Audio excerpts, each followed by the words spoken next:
Estos días, con tanta visita familiar, tanto guas felicitando, contestando, y más visitas familiares y más guases, ha sido imposible concentrarse en una reflexión, salvo lo relacionado con el alcohol y los confetis. Para la sección Desde la Grada, más allá de reflexionar sobre las visitas familiares, pero lo voy a dejar para otro día. Y si queréis oír las existentes, las tenéis en el podcast. Entrevistas en el horno y pronto en la web. Hemos viajado a conocer a los vencedores de la Copa de Aragón de Velocidad por equipos, Kelian Griñón y Marta Oliva. Nos han contado cosas interesantes en un marco de equipo. Y por fin pudimos reunir en el mismo sitio a tres componentes de la familia Villaro. Al campeón de autocross en los 80, Fernando Padre, al campeón de slalom 2020 y 2022, Fernando Hijo, y al piloto y federativo, Carlos Villaro. Ya hay fecha para la gala de campeones de la temporada. Será el sábado 11 de febrero en Zaragoza. Nos veremos allí.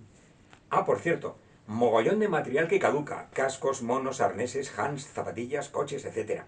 No solo podéis regalarlo si queréis, sino que además podéis colgarlo en la sección Mercadillo Racing. Es gratis total. Y así, si lo vendéis, os sacáis unas perrillas. Y por consejo, acepto casi todos los buenos, de alguien que sabe de coches, vamos a darle a la web un cambio de look. Parece que hay demasiados cuadritos. Ya me diréis cuántos quito, por favor, que si no va a ser un lío. Habréis leído que ya se han abierto las inscripciones para el recuperado Rally Zaragoza. Ya hay inscritos. Al loro con el tema. Mañana viernes se termina mi arresto informativo de 30 días con el que me castigó Facebook por un error informático suyo. De pronto descubrieron que yo era menor de edad.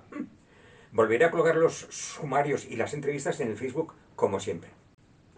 Ah, feliz año 2023 y que venga con muchas carreras disfrutadas. El jueves que viene, año nuevo y mejor. Un saludo.